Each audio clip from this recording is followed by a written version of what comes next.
नमस्कार दोस्तों, जय हिंद। स्वागत है आप सभी का यूपी रेगुलर क्लासेस के इस ऑनलाइन प्लेटफॉर्म पे। मैं पार्थ सचान आप सभी का स्वागत करता हूं। तो जैसा कि आपको पता है कि यूपी कांस्टेबल री एग्ज़ाम को लेकर काफ़ी चर्चाएं हो रही हैं। और जो यूपी में जो कानून लाया गया है, आपने उस कानून के बारे में पढ़ा होगा, सुना होगा। ना सुना हो तो इसी चैनल पर उसका एक वीडियो पड़ा हुआ है, वो जाके आप लोग देख सकते हो। ठीक, उस कानून के तहत यूपी पुलिस की परीक्षा अब जो होने वाली है वो हो सकता है कई शिफ्टों में भी हो जाए और काफ़ी ज़्यादा सिक्योरिटी के साथ होगी। ठीक है ना, ये दो बिल्कुल तय है और बहुत जल्द होगी। तो उसी के संबंध में अब आपको पता है कि अगर इतनी सिक्योरिटी है, ऊपर से री एग्ज़ाम है, ऊपर से कानून भी लाया जा चुका है, तो यूपी पुलिस की परीक्षा या कोई भी परीक्षा हो थोड़ा सा हार्ड होने के पूरे पूरे चांसेस हैं। जिसके री एग्ज़ाम होना है उसके तो ज़्यादा चांसेस हैं। ठीक है, तो ध्यान रखना है कि जो भी पढ़ना है बहुत ही बेहतरीन पढ़ना है और अच्छा कंटेंट पढ़ना है। ठीक है, तो यूपी जीके का आज हम लोगों का प्रैक्टिस नंबर 6 है। हम लोगों ने 5 प्रैक्टिस सेट कर लिए हैं यूपी जीके के बहुत ही बेहतरीन लेटेस्ट क्वेश्चन, और आज हम लोगों का 6वां है। तो चलिए शुरुआत करते हैं इस सेशन की। चैनल पर नए हैं, सब्सक्राइब, इस वीडियो को लाइक और शेयर जरूर कर देना। ठीक है, तो चलिए अच्छे क्वेश्चन है आज के। आज पहला प्रश्न पहला प्रश्न शुरू हो चुका है। और एक चीज मैं बता दूं आप लोगों को पहले ही, ये वाले क्वेश्चन जो हैं मिलान वाले या इतने बड़े बड़े क्वेश्चन, इसके 4 ऑप्शन ऐसे हैं, इन सब क्वेश्चनों से घबराना नहीं। मैं जानबूझ के थोड़े से मॉडरेट या हार्ड कह दो, है ना, मॉडरेट बोल दो, मॉडरेट टाइप के क्वेश्चन मैं खुद ला रहा हूँ। क्योंकि अगर आप ये वाले क्वेश्चन सॉल्व कर ले रहे हो या ये वाले क्वेश्चन अच्छे से प्रैक्टिस कर ले रहे हो तो यूपीपी में आपको जैसे भी क्वेश्चन आएंगे आप आराम से सॉल्व कर लोगे। ठीक, तो इसका मेन कारण यही है। तो चलिए शुरुआत करते हैं। तो क्या क्वेश्चन बोला गया है, सूची 1 सूची 2 को सुमेलित करना है। एक तरफ है क्षेत्र और एक तरफ है खनिज।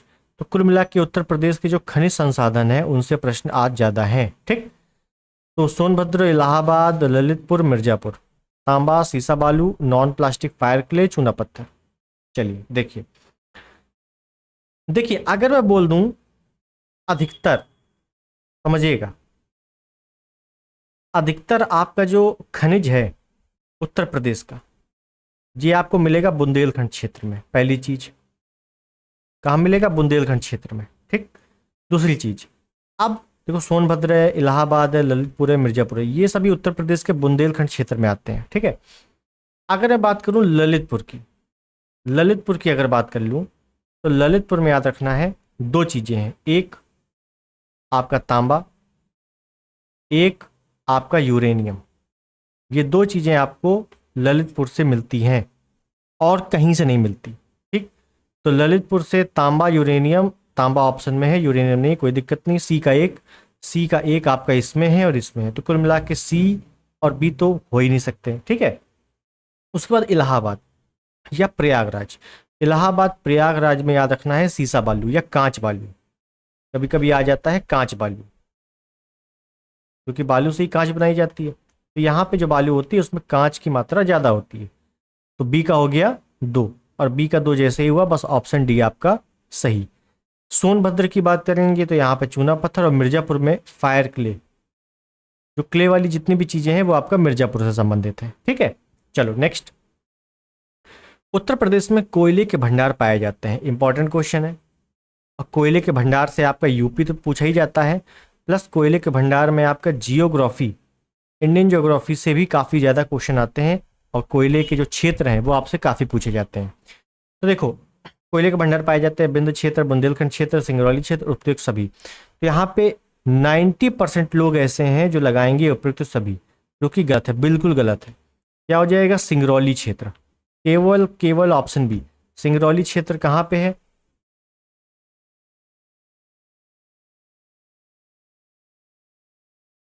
तो याद रखना है सिंगरौली क्षेत्र जो आपका पड़ता है ये पड़ता है सोनभद्र में। कहाँ? सोनभद्र क्षेत्र में। और सिंगरौली एक जगह का नाम है जहां से कोयले के भंडार अत्यधिक मात्रा में मिलते हैं, कोयला भंडार। ठीक, चलो नेक्स्ट। खनिज है सूची 1 और सूची 2 में प्राप्ति के प्रमुख क्षेत्र हैं। ठीक है, बहुत अच्छा प्रश्न है और इसी टाइप के प्रश्न आपको पढ़ने हैं ताकि कोई भी दिक्कत ना हो आपको एग्जाम में। तो देखिए, हमने आपको प्रयागराज या इलाहाबाद बता दिया है, और ललितपुर के बारे में बता दिया है। प्रयागराज में मैंने कहा था क्या मिलता है, कांच बालू, कांच बालू या सिलिका बालू। तो देखो सिलिका लिया है और सैंड, बालू को इंग्लिश में क्या बोलते हैं, सैंड। तो बस सी का हो गया 4, और जैसे ही सी का 4 हुआ आपको सी का 4 इधर मिल गया, ठीक है ना, ये थोड़ा टेढ़ा दिया हुआ है, कोई दिक्कत नहीं है। सी का 4 केवल ऑप्शन बी में है, इसका मतलब है B is the right answer. Granite की बात करेंगे तो ये आपका बांदा वाला क्षेत्र है, ठीक है। और डोलोमाइट की बात करेंगे तो ये आपका सोनभद्र, और बॉक्साइट की बात करेंगे तो आपका चित्रकूट। एक चीज़ याद रखना है, डोलोमाइट, बॉक्साइट, ग्रेनाइट ये आपका एक ही क्षेत्र में नहीं, अलग अलग क्षेत्रों में है, लेकिन आपको अगर ऐसे प्रश्न देगा तो एक या दो ऐसे क्षेत्र दे देगा वहाँ पे सिर्फ और सिर्फ एक ही खनिज होगा। जैसे ललितपुर में है तांबा और यूरेनियम, केवल ललितपुर में पाया जाता है। कांच बालू केवल केवल प्रयागराज में पाई जाती है। कोयला केवल केवल सोनभद्र सिंगरौली में पाया जाता है, ठीक है, याद रखना है। आगे, खनिजों से सुमेलित कीजिए और सही उत्तर का चयन कीजिए। अब जनपद है और खनिज है। प्रयागराज, अब बताइए कोई दिक्कत है, सिलिका बार या सिलिका बालू, सी का एक, सी का एक इसमें है, सी का एक इसमें है। ललितपुर सिर्फ दो चीजें, तांबा और यूरेनियम, तो बी का हो गया 3, बी का 3 हो गया, तो बी का 3 हो गया, तो option B, sorry option C is the right. चूना पत्थर आपका सोनभद्र क्षेत्र में, ठीक है, समझ में आ गई होगी चीजें। नेक्स्ट, सोनभद्र जनपद में निम्नलिखित धातुओं में कौन सी पाई जाती है, सही उत्तर देना है। अब देखो ये वाले क्वेश्चन आपको लगेंगे कि बहुत ही हार्ड क्वेश्चन है और ये लगभग पीसीएस लेवल का क्वेश्चन है, जबकि ऐसा बिल्कुल नहीं है। क्यों नहीं है, क्योंकि मैंने आपको बताया है कि अगर आपका ललितपुर आ जाए, आपका प्रयागराज आ जाए, ये दो दो चीज़ें मैंने आपको फिक्स बता दी है यहाँ यहाँ पर क्या मिलता है। जो यहाँ यहाँ मिलेगा वो कहीं नहीं मिलेगा। जैसे तांबा ललितपुर के अलावा कहीं नहीं है, यूरेनियम ललितपुर के अलावा कहीं नहीं है, सिलिका बालू प्रयागराज के अलावा कहीं नहीं है, ठीक। तो हमें ये मिल रहा है, हमें ये पूछ रहा है कि सोनभद्र में क्या है। लेकिन जैसे ही हमने पहले देखा यूरेनियम, हमारे दिमाग में तुरंत क्लिक हुआ कि भैया यूरेनियम केवल और केवल ललितपुर में है और कहीं नहीं है, और ये पूछ रहा है सोनभद्र में, तो पहला तो हो ही नहीं सकता। और जहां पहला नहीं हो सकता तो ऑप्शन देखो, एक लिखा हुआ है मतलब ये गलत है ऑप्शन, एक लिखा हुआ है मतलब ये भी गलत है, एक लिखा हुआ है मतलब ये भी गलत है, बचा क्या, option B is the right. बताओ है कि नहीं, स्मार्ट तरीका है ये, स्मार्ट मेथड बोलते हैं इसको, और इसी को एलिमिनेट मेथड बोलते हैं। तो इसी मेथड से आपको ज्यादातर क्वेश्चन सॉल्व करने रहेंगे, ठीक है। चलो नेक्स्ट, उत्तर प्रदेश से किस जिले में यूरेनियम पाया जाता है, बताइए। यूरेनियम पाया जाता है सिर्फ और सिर्फ एक ही जिले में पाया जाता है, वो है भैया ललितपुर, ऑप्शन सी।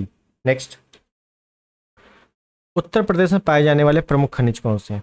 देखो यहाँ पे जब भी आपसे पूछ ले प्रमुख खनिज कौन से हैं, मतलब कोई खनिज का नाम ना दे, कोई क्षेत्र का नाम ना दे कि इस क्षेत्र में कौन सा है, तो आपको लाइम स्टोन डोलोमाइट कर देना है सोनभद्र मिर्जापुर वाले क्षेत्र में, सोनभद्र मिर्जापुर वाले क्षेत्र में, ठीक है। नेक्स्ट, उत्तर प्रदेश से परमाणु ऊर्जा केंद्र स्थापित है, परमाणु ऊर्जा केंद्र कहाँ पर है, परमाणु ऊर्जा केंद्र आपका नरौरा में है, और यूपी में एक ही परमाणु ऊर्जा केंद्र है, वो नरौरा में, नरौरा मतलब बुलंदशहर में। और मथुरा में एकमात्र ऑयल रिफाइनरी है यूपी की, ऑयल रिफाइनरी, ठीक है, ध्यान रखना है। चलिए नेक्स्ट, सूची 1 मतलब राज्य, और अणु शक्ति केंद्र, अणु शक्ति केंद्र मतलब परमाणु ऊर्जा केंद्र, परमाणु ऊर्जा केंद्र की बात कर रहा है, और हमें मिलान करना है कौन सा परमाणु ऊर्जा केंद्र किस राज्य में स्थित है। उत्तर प्रदेश का हमें पता होना चाहिए क्योंकि यूपी के निवासी हैं, और यूपी के निवासी नहीं भी हैं तो भी उत्तर प्रदेश जीके पढ़ रहे हैं। डी का एक मिल गया, तो डी का एक इसमें है, डी का एक इसमें है, मतलब ए और डी नहीं हो सकता। उसके बाद आइए राजस्थान आ जाओ, राजस्थान जो है आपका रावत भाटा में है, राजस्थान का जो परमाणु ऊर्जा केंद्र है वो है रावत भाटा। गुजरात का है काकड़ा पार, काकड़ा पार परियोजना भी है, ध्यान दीजिए काकड़ा पार परियोजना भी है जो कि ताप्ती नदी पे है, ताप्ती नदी पे। तो अगर आप परियोजनाएं पढ़ रहे हो तो भी आपका क्लियर हो जाएगा नाम देखकर। कर्नाटक, कैगा वाला कर्नाटक में है, ठीक है। तो ए का हो गया 2 और ए का 2 हो गया, मतलब option C is the right, ठीक। नेक्स्ट, नाभिकीय शक्ति केंद्र और राज्य सेम क्वेश्चन है, सेम क्वेश्चन है और multiple time repeated question, multiple time repeated question है। कोटा, अगर किसी को कोटा नहीं भी पता है तो उसने वेब सीरीज देखी है कोटा फैक्ट्री, अगर देखी हो तो। ये कोटा कहाँ है? राजस्थान में है, जहाँ जेई नीट की तैयारी करने जाते हैं लोग ज़्यादातर। तो कोटा कहाँ है? राजस्थान में। ए का हो गया 4, ए का हो गया 4, ए का हो गया 4, ऑप्शन बी। और कहीं ए का 4 दिख रहा है? कहीं नहीं दिख रहा, मतलब option B is the right. बताओ, एक हमें मिला और उसी से आंसर आ गया। तारापुर आपका महाराष्ट्र में है, और काकड़ापार आपका गुजरात में है, और नरौरा तो पता ही है आपको उत्तर प्रदेश में है। नेक्स्ट, रामपुरा जो भारत में प्रथम गांव अपना सौर ऊर्जा प्लांट लगाने वाला, वह कहाँ स्थित है? रामपुरा क्या प्रथम गांव है, पहला गांव है सौर ऊर्जा प्लांट लगाने वाला? प्रथम सौर ऊर्जा प्लांट किस गांव में लगा, ये पूछा जा रहा है। तो ये गांव हमें दिया हुआ है रामपुरा। ये रामपुरा है कहाँ पर? तो ये है भैया यूपी में। यूपी में भी कहाँ पर? ये पड़ता है झांसी वाले क्षेत्र में। ठीक, यहाँ पे option D is the right. Next, Uttar Pradesh के किस शहर को सिरेमिक सिटी कहा जाता है? Ceramic city. देखो, यूपी के कई सारे ऐसे हैं उपनाम जो आपको पता होने चाहिए। जैसे मैंने आपको पिछले कुछ वीडियो में बताया है कि जैसे सुहाग नगरी, सुरमा नगरी, है ना, किसको किसको कहते हैं, वही है सिरेमिक सिटी किसको कहते हैं। तो ये है भैया खुर्जा में। खुर्जा बुलंदशहर में है, और यहाँ चीनी मिट्टी के ज़्यादातर बर्तन बनाए जाते हैं। ठीक है, ध्यान देना है। नेक्स्ट, क्या बोला गया है प्रश्न में? उत्तर प्रदेश में वह कौन सा एकमात्र क्षेत्र है जहां तांबा पाया जाता है? बताइए। अब इसको मैं इंपॉर्टेंट भी लगा दूं और इजी भी लगा दूं, क्योंकि आप लोग पढ़ चुके, हम लोगों ने लगभग 2 से 3 बार इस क्वेश्चन को देख लिया है, कई बार रिपीट हुआ है क्वेश्चन। तांबा Lalitpur, option C. Clear. Next, Ganga नदी के निम्नलिखित किस भाग को राष्ट्रीय जलमार्ग घोषित किया गया है? देखिए, नेशनल वाटरवे, नेशनल वाटरवे की संख्या लगभग लगभग 6 है, जहां तक मुझे अपडेटेड है 6 है। ठीक है, और इसमें एक वाटरवे जो है जिसकी लंबाई सबसे अधिक है, लंबाई सबसे अधिक, और उसका नाम है नेशनल वाटरवे नंबर 1, जो कि है आपका प्रयागराज से हल्दिया। हल्दिया बंदरगाह भी है पश्चिम बंगाल में। ठीक, प्रयागराज से हल्दिया 1602 किलोमीटर है। तो यही है आपका नेशनल वाटरवे, प्रयागराज से Haldia. Option D is the right. Next, Janrath नाम दिया गया है, जनरथ। अब यूपी में जनरथ सभी को पता होना चाहिए, क्योंकि आप अगर ट्रैवल कर रहे हो तो किससे कर रहे होगे? या तो बस से कर रहे होगे या ट्रेन से कर रहे होगे।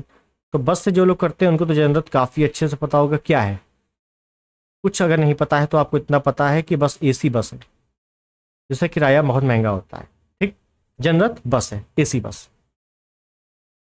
उत्तर प्रदेश में ग्रामीण संचार को बढ़ावा देना, देश में यातायात सुविधाओं को बढ़ाने के लिए भारत सरकार द्वारा भारत बांग्लादेश के मध्य बस सेवा प्रारंभ करने के लिए उत्तर प्रदेश सरकार द्वारा प्रारंभिक किए गए निम्न लागत एसी बस सेवा। ऑप्शन डी हमें मिल गया। एसी बस कहाँ की? एसी बस उत्तर प्रदेश की, यूपी सरकार के द्वारा चलाई गई एसी बस। बस क्या नाम है? जनरथ। नेक्स्ट, हवाई अड्डा, नगर, एयरपोर्ट। एयरपोर्ट में कहूंगा आप यूपी के तो याद कर ही लेना, लेकिन इंडिया के भी एयरपोर्ट आपको पता होने चाहिए। ठीक है, जो नए बने हैं, जो इंटरनेशनल एयरपोर्ट हैं वो। तो जैसे मैं बात करूं बमरौली, चकेरी और हिंडौन या हिंडन, फुर्सतगंज। बमरौली वाला याद रखना है आपको, कहाँ पे है? प्रयागराज में है, इलाहाबाद में है। चकेरी आपका कानपुर में है, हिंडन आपका गाजियाबाद में है, और फुर्सतगंज आपका रायबरेली में है। हिंडन आपने पढ़ा होगा, हिंडन नदी। तो हिंडन नदी है कहाँ पर? मेरठ गाजियाबाद वाले क्षेत्र में बहती है। ठीक है, तो बस वही चीज़ें हैं। तो ए का हो गया 4 और ए का 4 हो गया, तो ये है और ये है। बी का हो गया 3, बी का 3 हो गया, तो इसमें भी 3 है, इसमें भी 3 है। सी का हो गया 2, सॉरी सी का हो गया 1, सी का हो गया 1, तो option D is the right.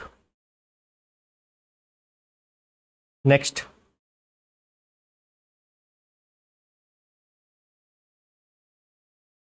UP से शुरू होने वाला सबसे लंबा राष्ट्रीय मार्ग कौन सा है? सबसे लंबा एनएच कौन सा है? तो याद रखना है कि जो सबसे लंबा एनएच है वो है 7। क्या है? NH7, option A. NH7 UP से शुरू होने वाला सबसे लंबा है। और याद रखना है कि इतना लंबा है कि वाराणसी, बनारस को सीधे सीधे कन्याकुमारी से जोड़ता है। कन्याकुमारी डायरेक्ट जा सकते हैं इससे, ठीक है, ध्यान देना है। नेक्स्ट, ताज अंतरराष्ट्रीय हवाई अड्डे का निर्माण किया जा रहा है। इंपॉर्टेंट क्वेश्चन है। क्या बोला गया है? क्वेश्चन फिर से पढ़ेंगे एक बार। ताज अंतरराष्ट्रीय हवाई अड्डा। अब देखिए, ताज अंतरराष्ट्रीय हवाई अड्डा, नाम से ही पता चल रहा है ताज। और ताज कहाँ पे है? ऑप्शन में भी दिया हुआ है आगरा। यही आप लोग सोच रहे होंगे कि भैया आगरा है, जबकि बिल्कुल गलत है। This is wrong. भाई सही क्या है? ताज लिखा हुआ है। तो याद रखना, ताज का नाम बदल कर दिया गया है जेवर इंटरनेशनल एयरपोर्ट। और जेवर जो एयरपोर्ट है आपका, वो है आपका गौतम बुद्ध नगर में, ऑप्शन बी। तो देख रहे हो, ताज लिखा हुआ है लेकिन गौतम बुद्ध नगर चला गया, और ऑप्शन में आगरा भी है। बहुत कंफ्यूजन वाला क्वेश्चन है ये। ताज का नाम बदल दिया गया है, क्या कर दिया गया? जेवर। और जेवर एयरपोर्ट आपका गौतम बुद्ध नगर में है, ठीक है। नेक्स्ट, इसी टाइप से बस यूपीपी में थोड़ा बहुत हार्ड बनाएगा, वरना ज़्यादा हार्ड बनेगा नहीं, ठीक है ना। अगर आप यूपीपी एग्ज़ाम देना चाह रहे हो तो इसी टाइप के आपको एग्जाम में क्वेश्चन देखने को मिलेंगे, जो है बहुत ईजी, लेकिन कंफ्यूज हो जाओगे कायदे से। चलो नेक्स्ट, यमुना एक्सप्रेस वे है, तो यमुना एक्सप्रेस वे कहाँ है ये देखना है। याद रखना है, जो यमुना एक्सप्रेस वे है यमुना नदी से ही होकर, यमुना नदी के आसपास ही होगा, जाहिर सी बात है। लखनऊ तो कहीं से नहीं हो सकता, हटा दो। नोएडा, ग्रेटर नोएडा इतना छोटा नहीं बनता है। ग्रेटर नोएडा से आगरा, ठीक है, ये याद रखना, ग्रेटर नोएडा से आगरा, ऑप्शन बी। और इसकी लंबाई 165 किलोमीटर है। कितनी? 165 किलोमीटर। नेक्स्ट, उत्तर मध्य रेलवे का मुख्यालय अवस्थित है। अ,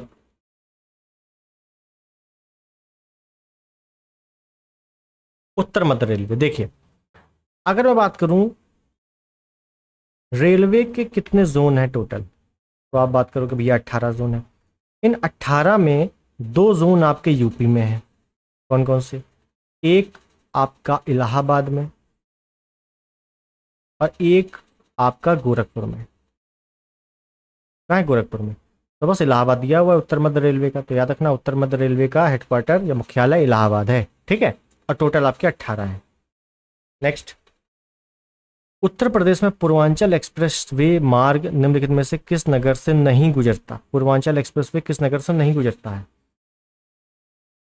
तो याद रखना है कि जो पूर्वांचल एक्सप्रेस वे है ये आपका लखनऊ से गाजीपुर तक है। इसकी लंबाई 341 किलोमीटर है। और जब आप लखनऊ से गाजीपुर मैप देखोगे तो आपको बस्ती नहीं मिलेगा, ठीक है, बस्ती। तो ऑप्शन भी आपका यहाँ पर सही है, क्योंकि ये नहीं गुजरता है।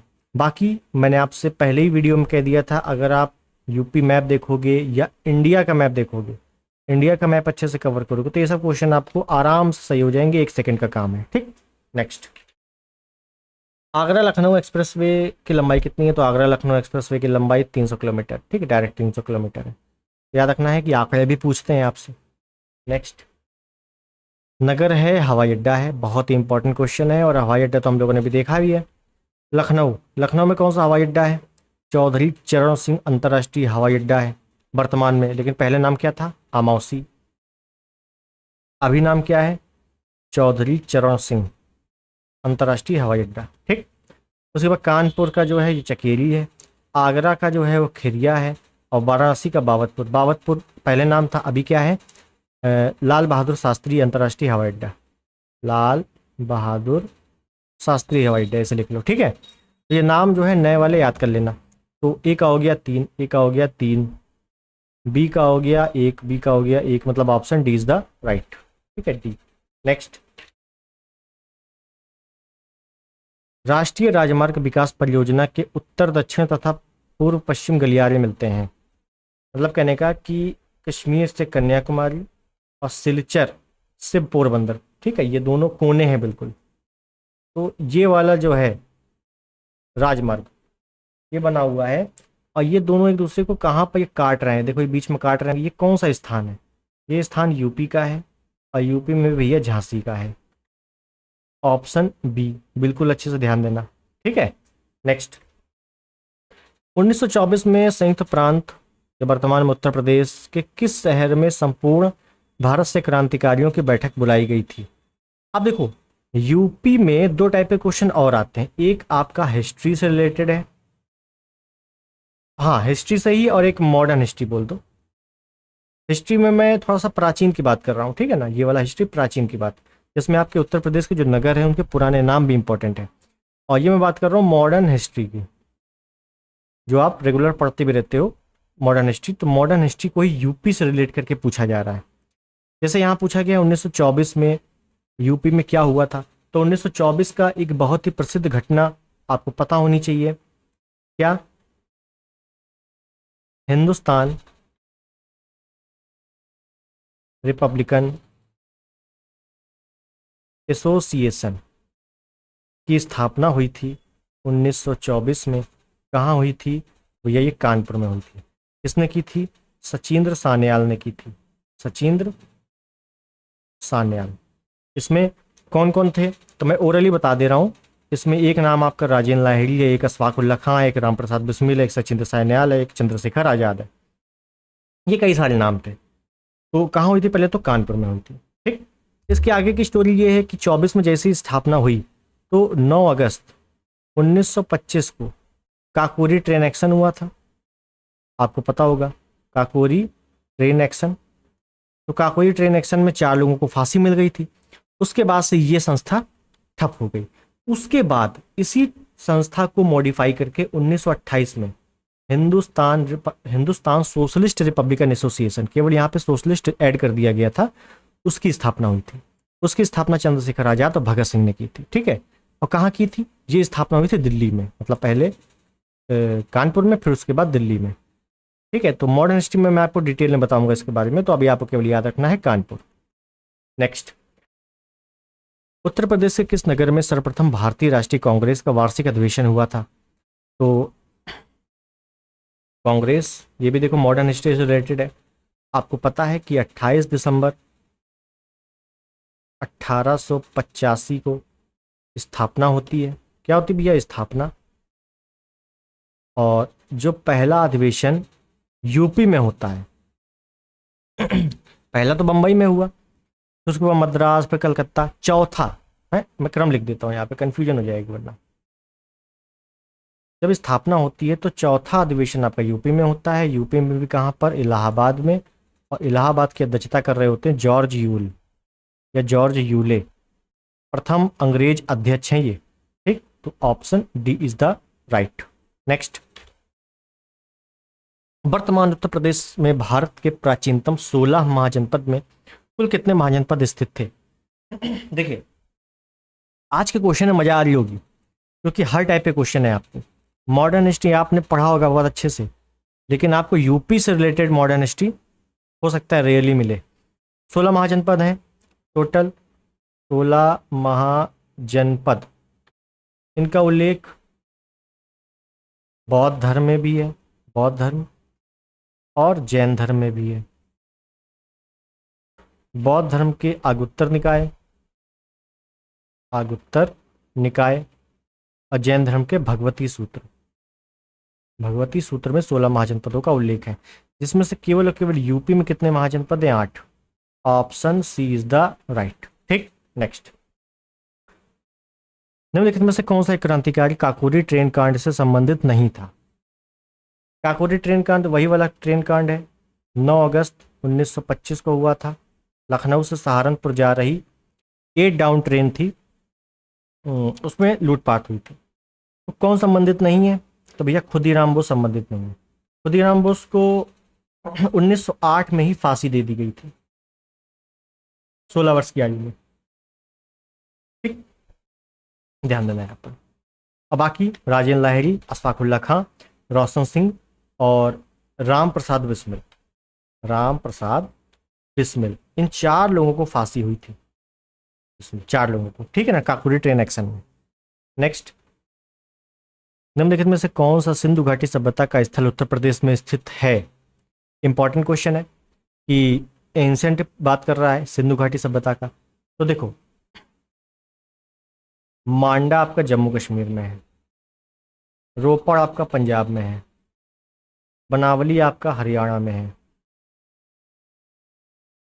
और ये हुलास जो है ये आपका यूपी में है और वर्तमान में सहारनपुर में है। ठीक है, तो ये ध्यान देना।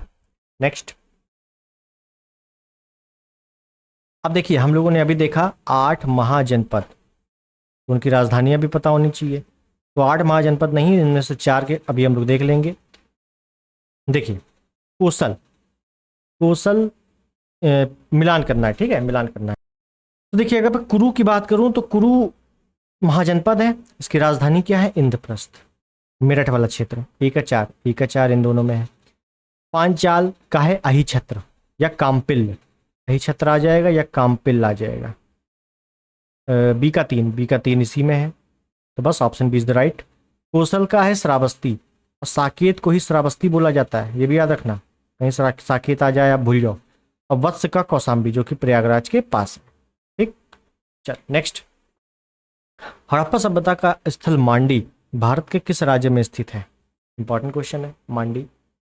देखिए, एक मैंने आपको बताया सिंधु घाटी का मांडा जो कि है जम्मू कश्मीर में, एक है मांडी जो कि है यूपी में। तो बड़ी की मात्रा जहां लग जाएगी तो देख लेना थोड़ा सा, मांडा मांडी में कंफ्यूजन मत हो जाना। और ये यूपी में कहाँ पे है? मुजफ्फरनगर में है। ठीक, चलो नेक्स्ट। मध्यकाल में उत्तर प्रदेश के किस जनपद को शिक्षा का केंद्र के कारण सिराज ए हिंद कहा जाता था? सिराज ए हिंद, क्योंकि वहां पे शिक्षा का केंद्र होने के कारण तो सिराज ए हिंद कहा जाता था जौनपुर को। और जौनपुर से ही शेर शाह सूरी, शेर शाह सूरी ने शिक्षा ग्रहण की थी, जब याद रखना, शिक्षा ग्रहण की थी। जौनपुर की स्थापना फिरोज शाह तुगलक ने की थी, एफएसटी। और फिरोज शाह तुगलक ने इसकी स्थापना जौना खां की याद में की थी। जौना खां कौन है? मोहम्मद बिन तुगलक, ठीक, इसका भाई था। तो जौना खां की याद में जौनपुर की स्थापना की थी, और इसको भारत का सिराज भी कहा जाता है। नेक्स्ट स्थान है वर्ष है। ये क्या वर्ष है? देखो क्वेश्चन कटा हुआ है, मैं यहाँ लिख देता हूँ कि जो कांग्रेस का अधिवेशन हुआ है, कांग्रेस अधिवेशन, तो वो हमें बताना है कि उत्तर प्रदेश में कहाँ कहाँ पर किस किस सन में हुआ है।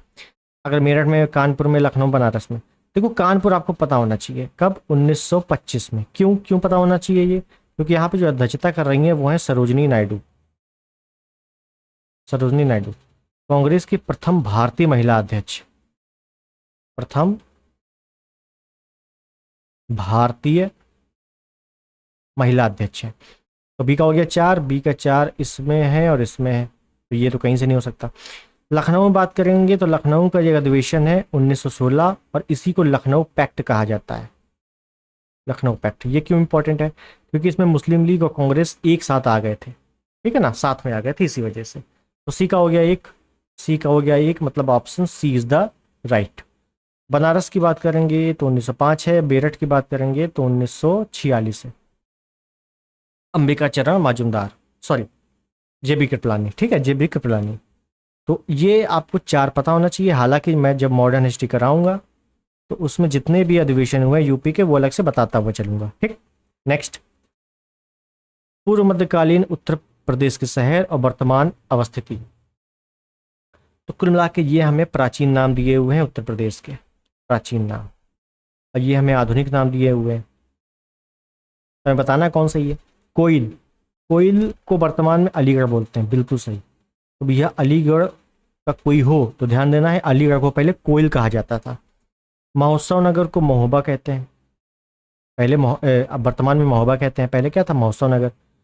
महोदय श्री का वर्तमान नाम कन्नौज है, बिल्कुल सही है।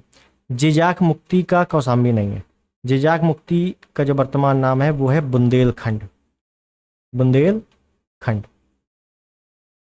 ठीक, इसी प्रकार से जैसे संकिसा, एक है संकिसा, तो संकिसा कहते हैं फर्रुखाबाद को, फर्रुखाबाद है ना। तो कई सारे प्राचीन नाम है, तो आगे मैं आपको बताता हुआ चलूंगा। ठीक, क्वेश्चन में आपको मजा आ रही होगी आज, अच्छे क्वेश्चन है। नेक्स्ट, काकोरी षड्यंत्र केस में प्रधान आरोपी पंडित राम प्रसाद बिस्मिल को उत्तर प्रदेश के किस शहर में फांसी दी गई थी? इंपॉर्टेंट क्वेश्चन है और समझिए इसको। मैंने कहा जो काकोरी कांड मैंने बताया था 1925 में हुई थी, 4 लोगों को फांसी दी गई थी। कौन थे 4 लोग? एक थे राम प्रसाद बिस्मिल, एक थे अशफाक उल्ला खान, एक थे रोशन सिंह और एक थे राजेंद्र लाहिड़ी। ठीक, 1 2 3 4 लोगों को फांसी दी गई थी। कहाँ कहाँ दी गई थी? जो राम प्रसाद बिस्मिल है इनको दी गई थी गोरखपुर में। अशफाक उल्ला खां है, इनको दी गई थी फैजाबाद में। और रोशन सिंह है, इनको दी गई थी नैनी में। नैनी कहाँ है? प्रयागराज। और जो राजेंद्र लाहिड़ी हैं इनको दी गई थी गोंडा में। ये फांसी स्थल है। ठीक है, तो ध्यान देना, चारों को ध्यान देना है, कभी कभी मिलान करने को आ जाता है अच्छे एग्जामों में। तो गोरखपुर ऑप्शन बी यहाँ पर सही हो जाएगा। ठीक है ना, लेकिन आप लोग चारों याद करोगे। ठीक, तो आज के जो हमारे प्रश्न थे वो समाप्त हो गए हैं। मुझे पता है कि आप लोगों को आज के प्रश्न बहुत ही बढ़िया लगे होंगे। ठीक है, तो जो हम लोगों का प्रैक्टिस है वो कैसी चल रही है आप तो खुद बताना। आज हम लोगों का प्रैक्टिस सेट नंबर 6 खत्म समाप्त होता है। अगले टर्न पे हम लोग 7 वाले प्रैक्टिस सेट में मिलेंगे और बहुत ही बेहतरीन तरीके से इस प्रैक्टिस सेट को जो करेगा लास्ट में जब एग्जाम होगा तो आराम से देख लेना, आपको एक भी क्वेश्चन ऐसा नहीं लगेगा कि यार ये आउट ऑफ सिलेबस आ गया है या मैंने इसको पढ़ा नहीं है।